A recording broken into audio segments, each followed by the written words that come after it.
Hey, it's Courier Girl, and I'm sitting here in the park for a couple minutes before my next pickup, and I just wanted to tell you what happened to me yesterday. So, I was going in between runs. I was going from one place to the next, and I was driving right past where I live. So, I stopped for a minute to get a snack, talk to my partner for a little bit, and then I was going to go on. And when I went out to get in my van, it would not start. Like, wouldn't crank, wouldn't do anything. It just kind of went click when I turned the key. So, I did what I have done in the past, not just with this van, but with other vehicles. I put it in drive, I put it in reverse, put it in neutral, kind of ran through all the gears and tried again, and nothing. And I was like, oh, what am I going to do?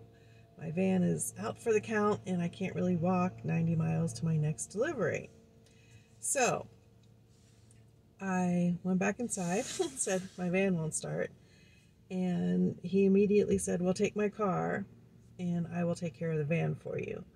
So nice to live with people who are amazing and who really have your back. So I jumped in the car and then left for my next pickup and called my mechanic.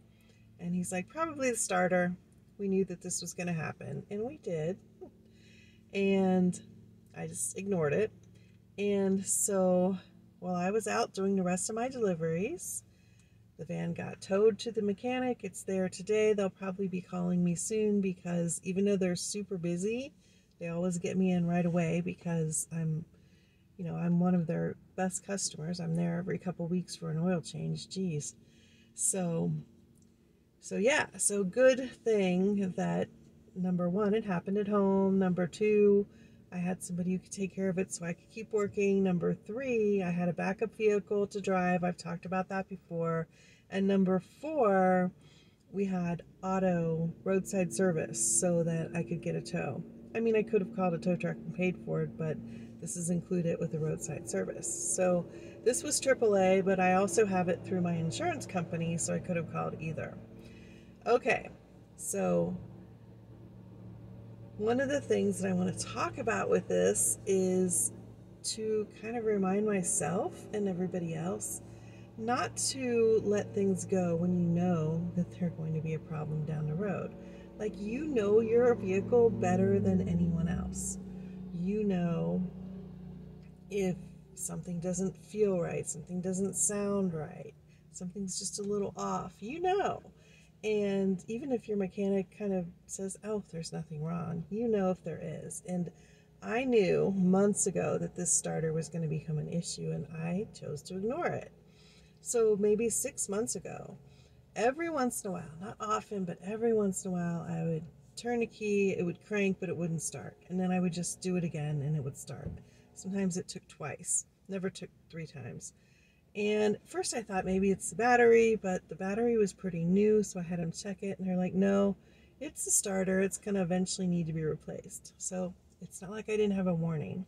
And then last Friday, I was at one of my pickups, and you know what? It did the same thing. It didn't even click. It just didn't do anything when I turned the key. And I sat there for a minute like, okay, now what?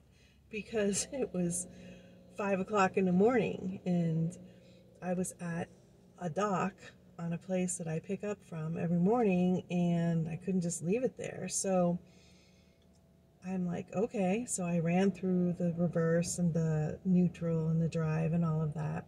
Sat there for a minute thinking, what am I going to do? And then when I turned the key, it turned.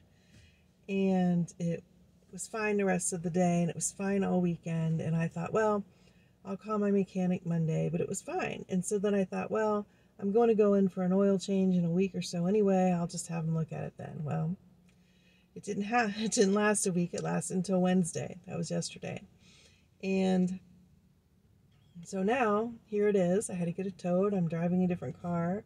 Glad, so happy that I have a different car to drive. This is not my car. It's my partner's car. My car is actually being stored somewhere else because we don't have enough parking where we live. So this was much more convenient, and I was really glad to be able to use this. But if by some chance it takes more than a day to fix it, then I'll go over and get my car tonight. So yeah, always have a backup vehicle or a backup plan if you have a vehicle you can borrow, if you have an arrangement with a rental place that's very inexpensive. But you know, even that at 5 in the morning, what are you going to do, right?